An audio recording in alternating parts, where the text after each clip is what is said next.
Elderly woman brutally murdered on Orange Walk farm. Suspect calls in the crime and surrenders to police. Orange Walk resident arrested with cocaine and cannabis. Tragic drowning incident at Valley of Peace as a 13-year-old boy is found lifeless in a far pond. And Belize-Mexico relations strengthen amid focus on sargassum challenge.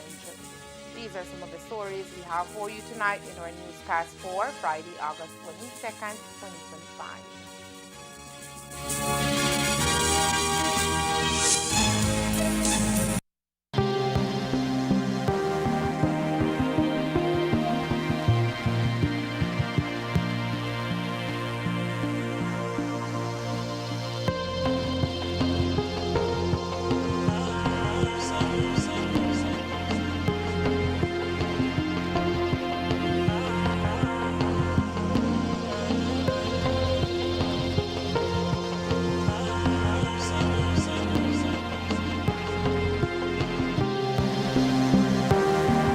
World shifts to regional supply chains, Belize is poised to lead.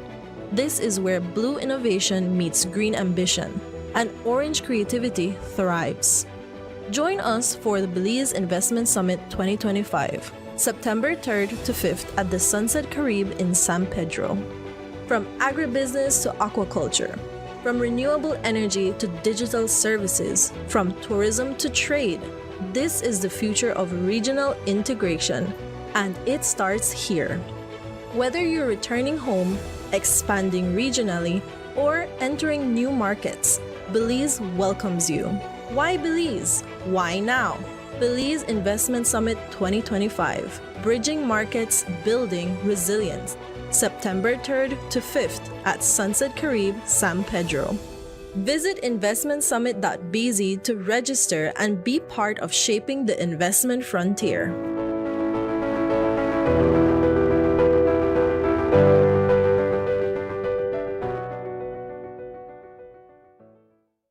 ¡Prepárate, Belice! El regreso más esperado está aquí. El ritmo que traigo es azúcar, azúcar para ti. ¡Cumbia Kings! Como mami, mami, yo te vengo a decir las cosas tan lindas que tú quieres. ¡Cumbia Kings! En vivo, este sábado 30 de agosto, en el majestuoso People Stadium Orange Bowl. La cumbia que marcó tu vida vuelve para encender la fiesta más grande del año. ¡Cumbia Kings! General 75, VIP 150, Platinum $200. Una noche única, un concierto histórico.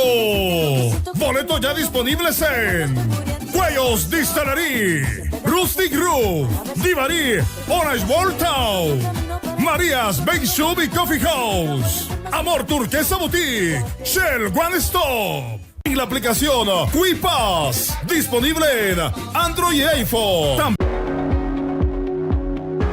The new designs for Belize's new banknotes have been revealed. But why are only two national figures featured on the banknotes?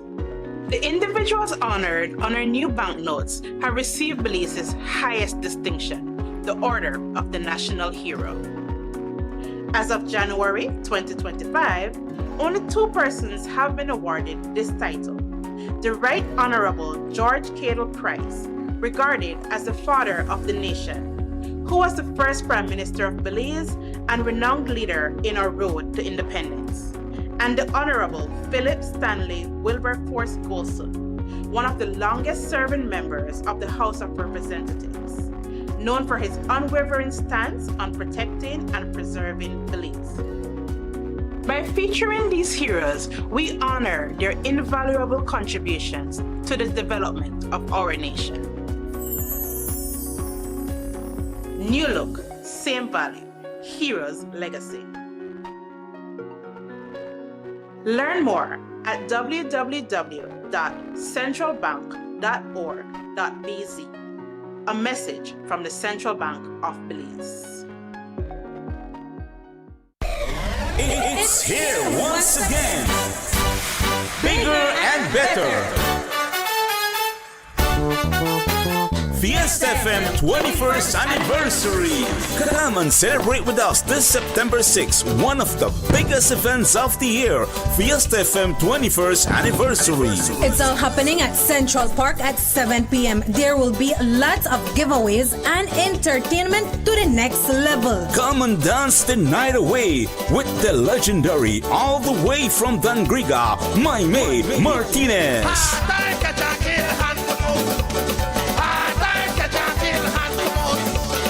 Alongside the mighty Super Furia Band.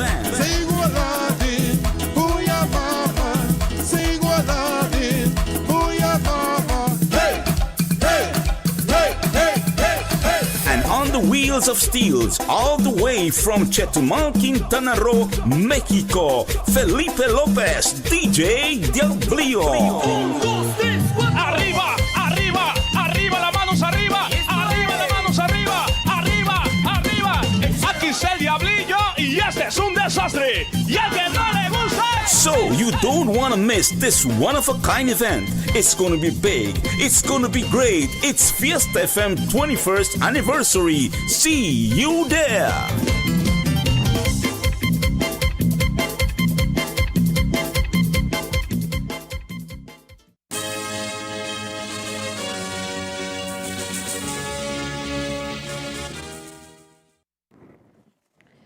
Good evening with your news also simulcast on Fiesta FM 106.7. I am Joanna Rodriguez. Police in Orange Walk are investigating the death of an elderly woman who was found brutally murdered inside her farmhouse along the Old Northern Highway. 60-year-old Estelle Trapp was bludgeoned to death by her longtime employee of her family farm, who handed himself over to police after reporting his crime. Our news team visited the farm where the tragedy unfolded and filed the following report.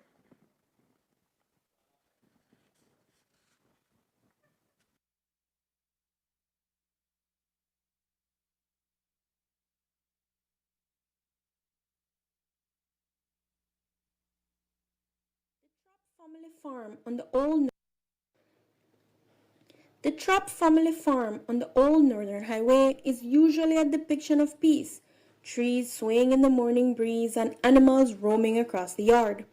But that calm was shattered in the early hours of this morning when 68-year-old Estelle Trapp was brutally bludgeoned to death inside her small wooden home. Police say they were called to the property located about 5 miles from Santa Marta Village in an area known as Miller's Bight shortly after 7 a.m.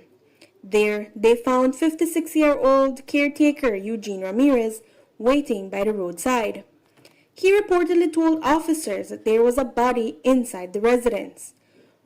When police followed him to the modest home, they discovered Trapp lying lifeless on the floor of her bedroom, partially covered by a sheet, with severe injuries to her face and head believed to have been inflicted with a hammer. Police say Ramirez himself had twice called the Orange Walk police station earlier, once around 3 a.m. and again at around 5:30 a.m., confessing that he had killed a woman during an argument. Officers initially struggled to locate the address, but when they did, the grim scene was confirmed. Ramirez was immediately taken into custody. For Trapp's family, the death of the elderly woman has proved unbearable. Her daughter, Daisy Smith, who owns the property, says her mother had lived there for years. Ramirez had also been a familiar presence in their lives, working as the family's handyman for more than 5 years. By herself, but like I told you, I had a caretaker to take care of the animals and the yard, and if she needs anything, that's the person that she's going to send and buy her stuff, whatever she needs. But I visit here every Tuesday or Wednesday, every single week. Did you personally know the caretaker? Yes, I did. I was the one who hired him. What was his name and for how long have you known him? His name was Eugene Ramirez. I knew him for quite some time. Where's he from? He is originally from Dangriga, but lives in Belize, and he goes around and cleaning yards, and that is the reason that I allowed him up here, because if you can see, he does a good job, but what transpired I cannot say. So, couple of years, about over 5 years. He comes and goes whenever, sometimes you need a little break, and you come and say, well, I want to stand creek, and he goes for a while, but he comes back, and as long as he's come back, his job is always here for him, because I never knew this much about him, that something like this could occur. I always had trust in him. When was the last time that you saw your mom? Wednesday. Yeah. So you used to see her very often? Every week I come here. Every week I bring groceries here, every week. When you saw her, she didn't mention that there was any trouble, any sign? No. And my mother is a very outspoken person. If she does not like something, she's not going to wait to tell me. She want to tell herself. That's the person she was. But we never have we had no signs. I did not get any breaking from her and say, well, I'm girl, so not like that. She did not inform me of no kind of mishap. Now, the farm that had once symbolized tranquility is marked by grief. Daisy says she is left with painful, unanswered questions about what led to the sudden eruption of violence inside her mother's home. Police station already. Did you guys have any problems with this individual before? No, ma'am, we don't. The man to me was a good man. I still can't say anything bad about him because I don't know. I need to find out what really happened. I can't even say if I'm sure it's him because, portray that person, portray the person that the picture that they're painting. So this time I like a little rehab for him while he is here. But apart from that, being violent and stuff, I can't say that about the man. I do not know that about him. So you have no idea if he was under the influence, if he was drinking? But he's not a drunken man. He don't drink like that. He has a drug problem. And that's the reason I brought him here. As he said, I really want to chill out. And so I say, if you're serious, I want to carry on my farm. And I personally know the man is a good worker, and that is why he was here. While Daisy says her mother never raised concerns, Estelle's younger brother, Joshua Trupp, recalled that she had hinted at some tension with Ramirez. Still, he says the family never imagined it would end in violence. Well, she lived in the farm for some years now. The farm belongs to my niece and her daughter, her one and only daughter. And from time to time we check up on her and come up the side and everything. She had told me certain things which I don't want to get to, have to go into the investigation. And I think it's a little bit late to lament and say we did not pay attention to it. Police have not yet disclosed the motive for the attack. For her family, however, Estelle will be remembered as a kind, gentle woman who enjoyed the simple life on the countryside. Very, very cool person, she is the eldest of the 8 kids that my mom and dad had, and everything was quite okay every time we check up on her and stuff like that. So that's basically what I could say right now. Ramirez tonight remains in police custody as investigations continue. Police have since recovered a hammer believed to be the murder weapon, along with bloody clothing believed to belong to Ramirez. He is expected to be charged with murder in the coming days. Reporting for CTV3 News, Norma Ruiz. On August 19, 2 Belizean vehicle transporters were victims of an armed assault and robbery while en route through Mexico, leading to the theft of 2 vehicles they were carrying. The incident occurred near the state of Tabasco, where the 2 men, one said to be from Santa Elena in Cayo and the other from the Orange Walk district, were unexpectedly ambushed. Reports indicate that the assailants assaulted the drivers before fleeing the scene with the stolen vehicles. The attack has sparked serious worries among the Belizean community, including the Belize Embassy in Mexico. Today is Belize's ambassador to Mexico, Oscar Arnold. His office is already looking into this recent case.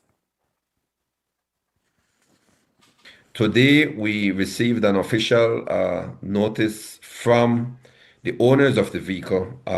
They contacted the embassy to give us an insight of what was taking place. Prior to this, it was our honorary consul in Veracruz who was looking into the matter. Very, very troubling and worrisome on our part, because they weren't only assaulted, but they were robbed of the vehicles and all their personal items as well. The preliminary report suggests, and also they were refused help by the municipal police in the area where it happened. Initially, we were told it was in Macuspana, Veracruz, but Macuspana is actually in the state of Tabasco. So these individuals had already crossed an area where we consider very, very dangerous between Tamaulipas and Veracruz in the north. And they had already exited Veracruz in the south and were in the state of Tabasco, and were actually a few hours out of Villahermosa. And if you are familiar with the area, you know Villahermosa, you get there and you're thinking, okay, I'm only a few hours away from Chetumal. So it's very troubling for us to know that this type of activity now is taking place in the state of Tabasco. And we are looking into it. We will obviously put in a formal complaint with the authorities, not only federal but also state, to look into the matter. For this year alone, 4 robberies have been reported to the embassy, and in most instances, the vehicle or vehicles stolen along with other items go unrecovered. It is also important to note that those committing the crime usually pose as members of the cartel. Of note in this instance, the individuals pose to be cartel members. But we've also had instances where they've done this just to instill fear and to try to extort additional funds from individuals. My advice to individuals is not to pay any additional money, because then it makes yourself and any other Belizeans who will be transiting these routes to be easy targets, because once they know that people will pay additional funds and still don't get back their vehicle, then it's an easy way for these robbers to get money, and then they will try to say, oh, this is becoming a little bit more lucrative for us, and then they will try to target more individuals. According to Arnold, for their safety, car dealers should avoid traveling at night, avoid hot spots, should travel in groups, and stay on the autopista. Very careful. As far as I understand, these 2 individuals were traveling alone. It was a convoy of 3 vehicles. One was being towed. But I would also like to urge individuals to try to stay on the known federal highways, the autopista, for example.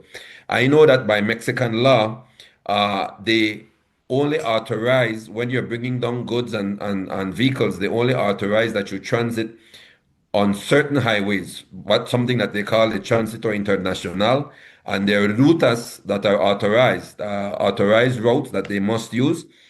The first indication is that these individuals were not on the autopista and came off and were passing through Macuspana in Tabasco, and that is where they were held up, and then they were beaten, and their vehicles were also taken away from them.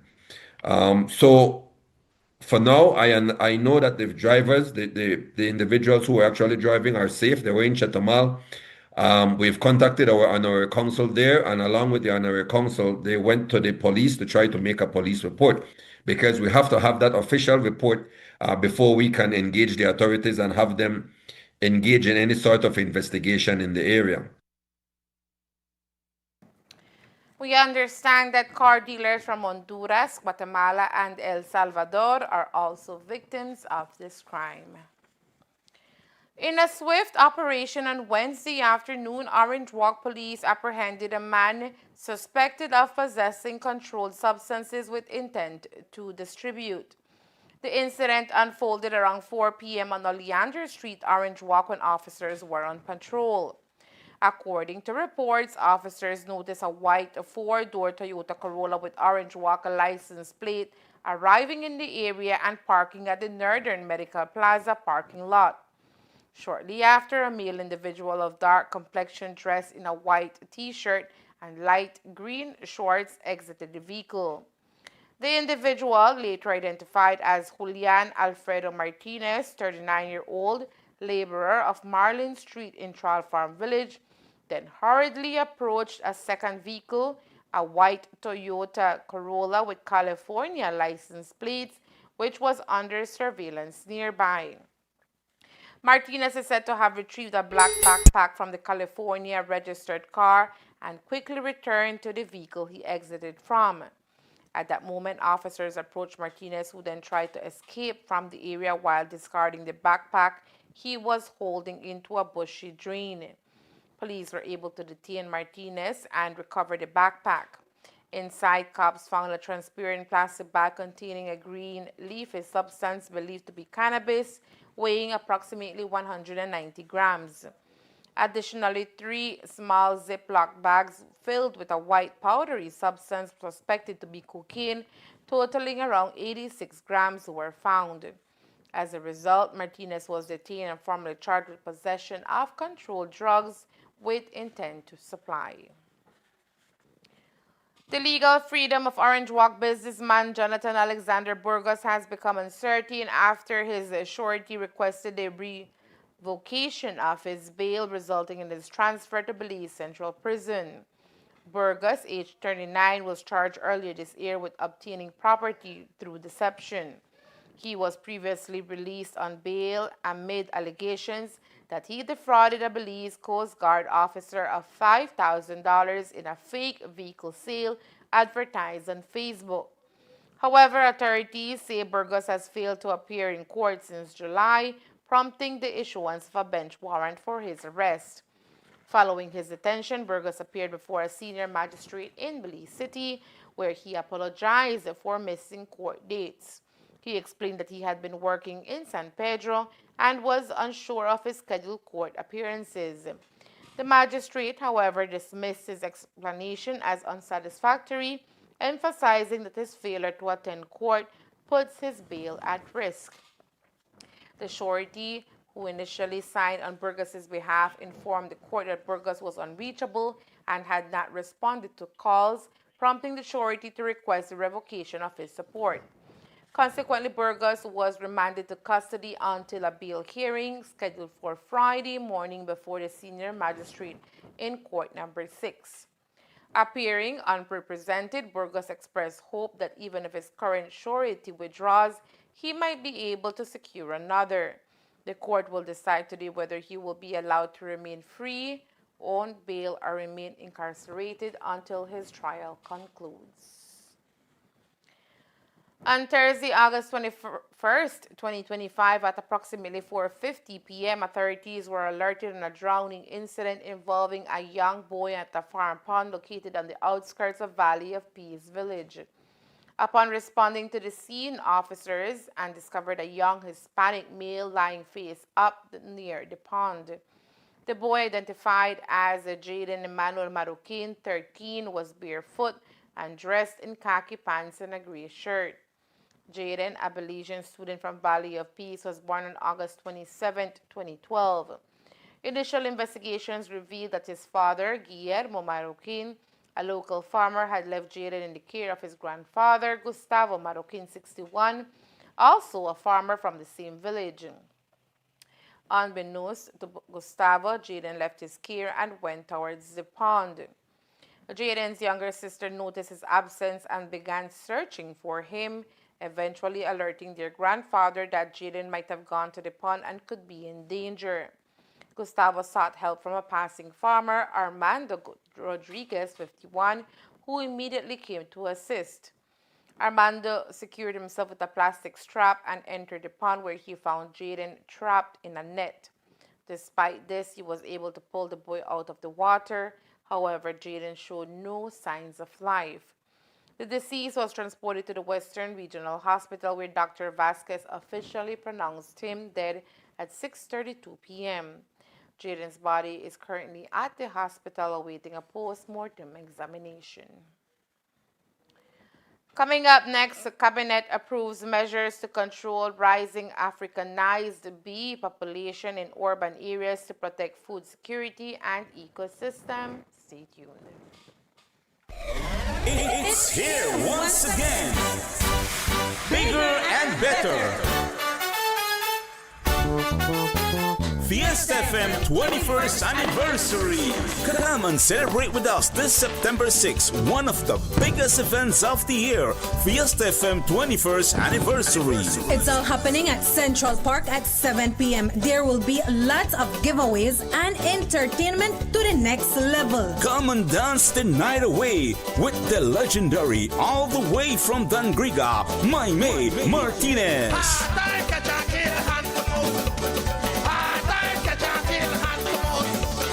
Alongside the mighty Super Furia Band.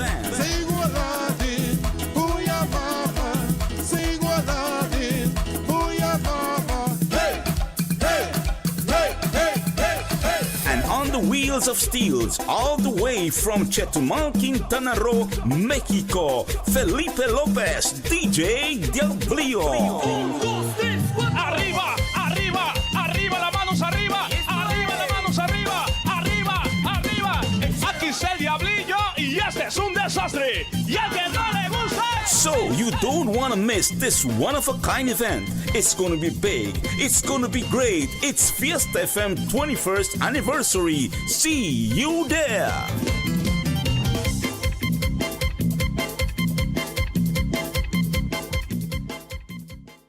¡Prepárate, Belice! El regreso más esperado está aquí. El ritmo que traigo es azúcar, azúcar para ti. ¡Cumbia Kings! Como mami, mami, yo te vengo a decir las cosas tan lindas que tú quieres. ¡Cumbia Kings! En vivo. Este sábado 30 de agosto en el majestuoso People Stadium Orange Bowl. La cumbia que marcó tu vida vuelve para encender la fiesta más grande del año. ¡Cumbia Kings! General 75, VIP 150, Platinum $200. Una noche única, un concierto histórico. Boletos ya disponibles en Cuellos Distillery, Rustic Groove, Divari, Orange Bowl Town, Marías Bake Shop y Coffee House, Amor Turquesa Boutique, Shell One Stop. Y la aplicación QuiPass, disponible en Android y iPhone. This is where blue innovation meets green ambition and orange creativity thrives. Join us for the Belize Investment Summit 2025, September 3rd to 5th at the Sunset Caribe in San Pedro. This is the future of regional integration, and it starts here. Whether you're returning home, expanding regionally, or entering new markets, Belize welcomes you. Why Belize? Why now? Belize Investment Summit 2025. Bridging markets, building resilience. September 3rd to 5th, Sunset Caribe, San Pedro. Visit investmentsummit.bz to register and be part of shaping the investment frontier.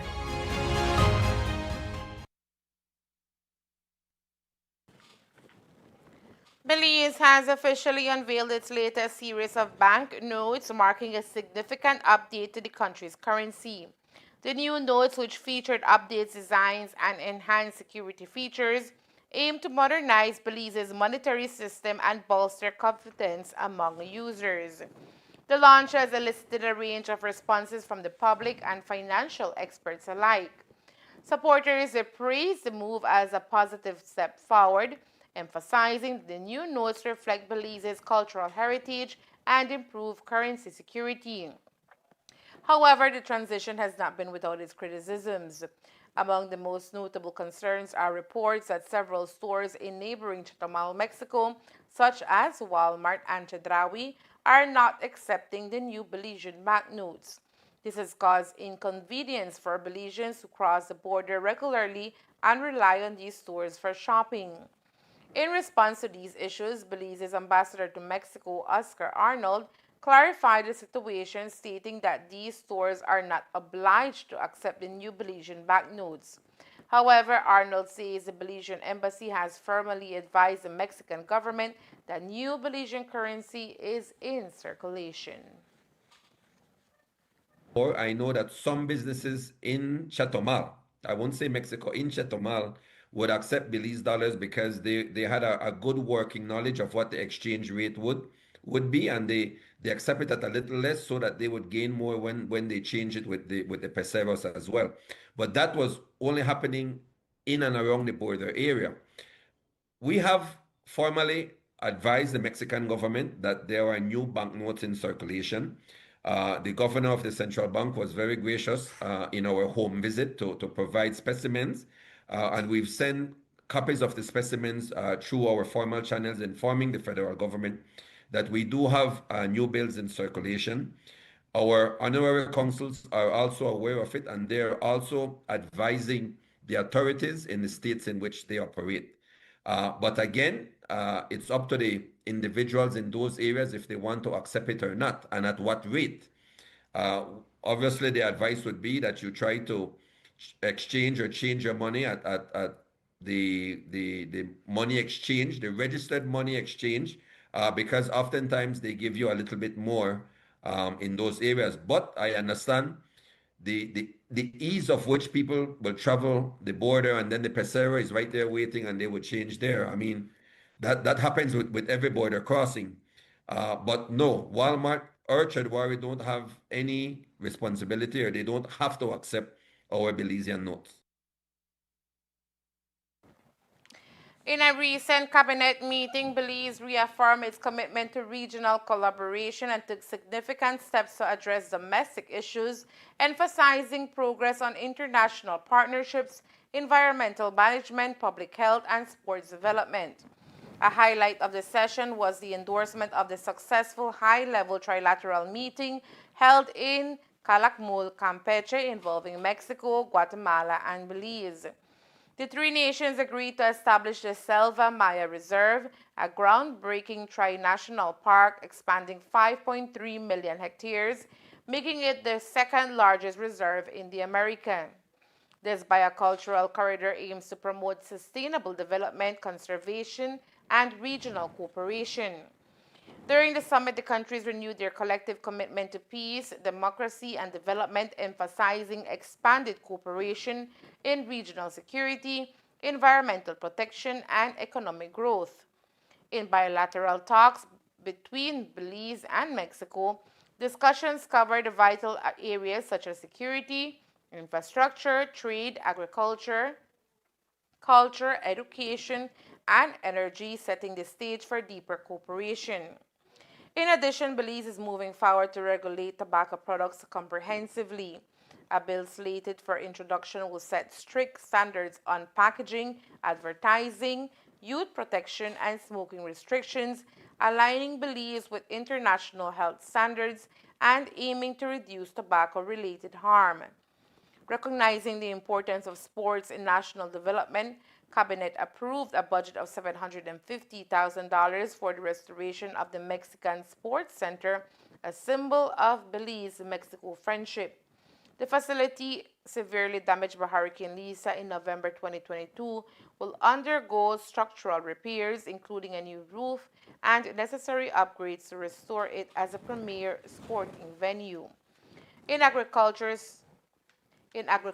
support, a grant of $2.5 million through the Sugar Industry Research and Development Institute, SIRDI, was approved to apply fungicides across 40,000 acres of sugarcane fields, aiming to curb disease and safeguard the vital industry. Belize's ambassador to Mexico, Oscar Arnold, says the relationship between both Mexico and Belize continues to strengthen following a recent bilateral meeting that brought several key issues to the table. According to Ambassador Arnold, who attended the trilateral meeting between Mexico, Belize, and Guatemala, the discussions covered a wide range of topics, including trade, immigration, and agriculture. However, one of the standout issues was the growing challenge of sargassum, which in recent years has heavily affected the coastal areas of both Belize and Mexico. He explained that the shared struggle against the invasive seaweed has become an urgent concern as its accumulation threatens not only marine ecosystems but also tourism and the livelihoods of coastal communities. Arnold noted that both governments are exploring opportunities to collaborate on practical solutions and resource sharing to combat the problem. Basically, for trade and commerce, Mexico is willing to open up their markets for Belizean products. The technical people will have to work that out. I know as far as security is concerned, we will continue to grow and increase the amount of activity and the amount of meetings that take place with the GANSEF that has been established there, which is the security apparatus of the Mexicans, along with the security apparatus of Belize, because there is special interest to ensure that the whatever narco activity is being reported in the region is rooted out and is not allowed to grow any further roots, because the entire area is a tourism area, and that impacts tourism significantly. I know that there was also a lot of talks into looking at the new scourge of our region, which is sargassum. The Mexicans have done quite a bit. There are companies who are looking at extracting a certain substance out of it to use as a biofuel, which is one good thing. There's also black manufacturing that is taking place currently at a very low level. They're looking at it to see if it can be something that can be sustained. And so that is also being used in construction. It's also being used in agriculture for animal feed as well as fertilizer. And so those are some of the things that we want to have a transfer of knowledge, a transfer of technology to see that we can also use sargassum in this aspect. So sargassum was discussed at the bilateral? The issue of sargassum and how it's affecting and what can be done, yes. And a working group was suggested to be set up with both technical individuals, technical people from Mexico and technical people from the Belize side as well. All right. And then the Sembrando Vida? Yes. So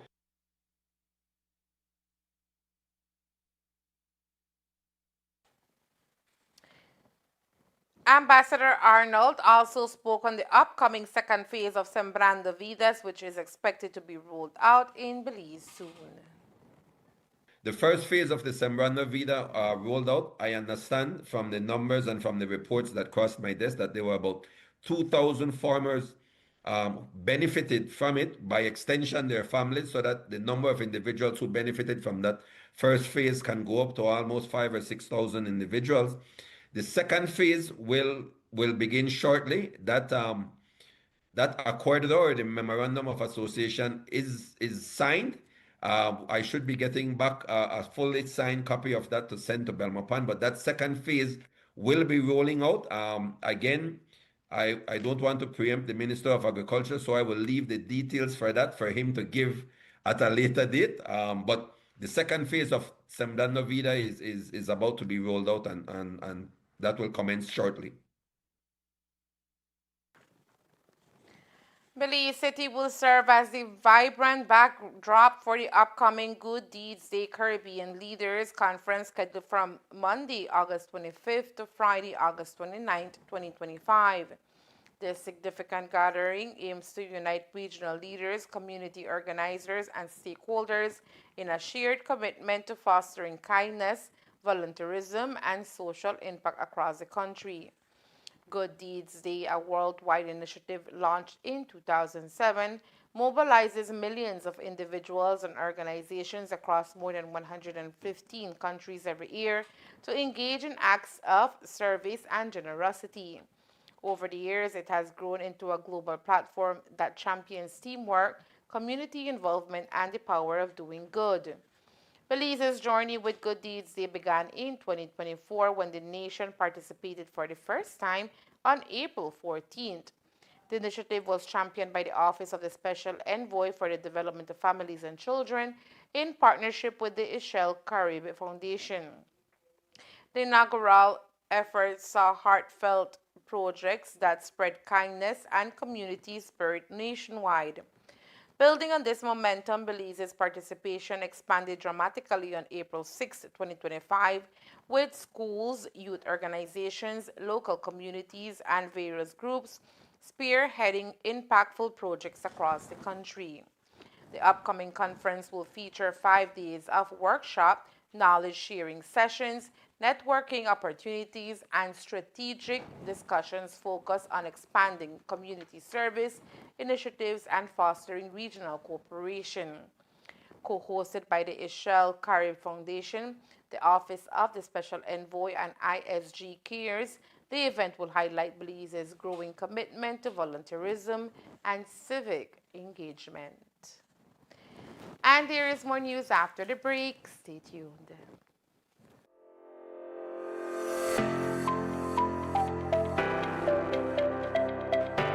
It is truly a proud and historic moment for us here in San Ignacio. It gives me great joy to welcome you all to the official opening of the very first wooden basketball court in our community. The cost of the project in completion was about $200,000. Honorable Mala was willing to assist us with this project. This is a huge, huge investment for us. There can be serious development through sports, especially if the right foundation, having the right facilities are in place. Then the programs follow. We can't put the carriage front of the house by having the programs, but we only have outdoor facilities. Belize rain 6 months out of the year, and having outdoor facilities is just not enough. Our focus is going to be on education because that's a part of using sports as a vehicle to get as many of our athletes to international schools to play football, basketball, volleyball, track, whatever it is. The other thing is health. 33% of our people are afflicted by diabetes, hypertension, or some ailment like that. And those things can be prevented. So we want to create again the facilities where people can go exercise, have fun.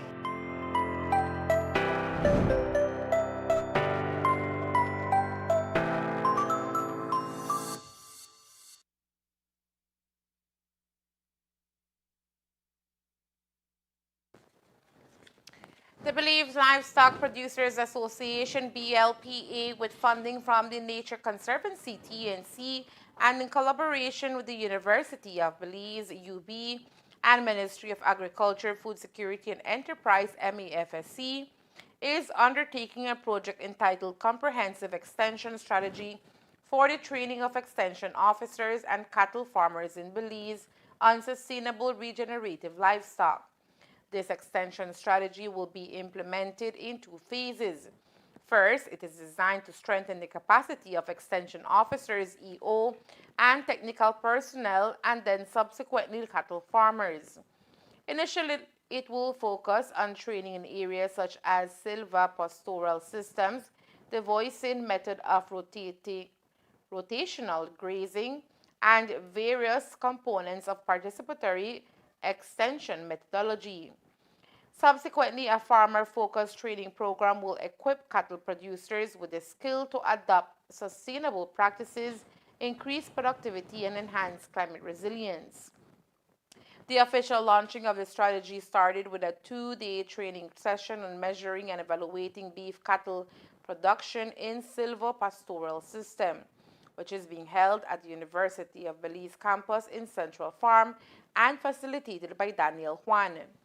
The training is providing the participating officers with the knowledge, skills, and tools necessary to conduct assessment of a cattle operation in the areas of soil productivity, genetics, reproductive, and health performance indicators. Organizations represented at the training included the Belize Livestock Producers Association, BLPA, the Nature Conservancy, TNC, University of Belize, UB, Ministry of Agriculture, Food Security and Enterprise, MAFSC, Friends for Conservation, FCD, Forestry Department, and Belize Maya Forest Trust, BMFT. In line with the project execution plan, other training sessions are scheduled to roll out in September and October on topics such as traditional extensive livestock production system, participatory extension methodology, silvopastoral systems, voicing method of rational grazing, teaching tools, and regenerative agriculture. As part of the European Union EU Health Sector Support Program, the Pan American Health Organization, World Health Organization, PAHO, in collaboration with the Ministry of Health and Wellness, MOHW, conducted a series of training workshops aimed at strengthening palliative and end-of-life care, including psychosocial support across Belize. Held across 5 districts, the one-day workshop brought together a diverse group of healthcare providers from the health regions, including doctors, nurses, social workers, chaplains, patient care assistants, and other health workers from hospitals, elderly care homes, faith-based organizations, non-governmental organizations, and the wider community. The sessions focus on enhancing the capacity of primary health care teams to deliver compassionate, patient-centered care to individuals with terminal illnesses and their families. While Belize has made significant progress in expanding access to palliative care services, gaps remain.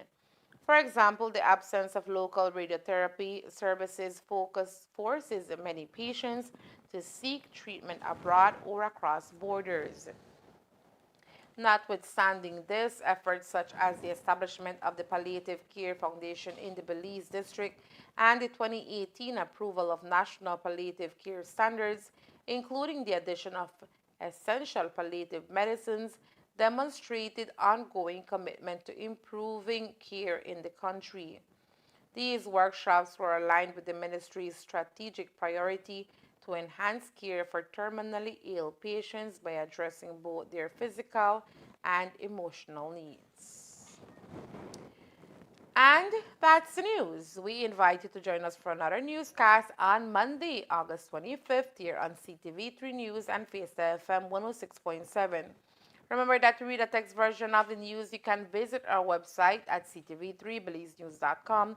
You can also log on to our Facebook page for current stories at facebook.com/ctv3belizenews or our YouTube channel at CTV3 News BZ.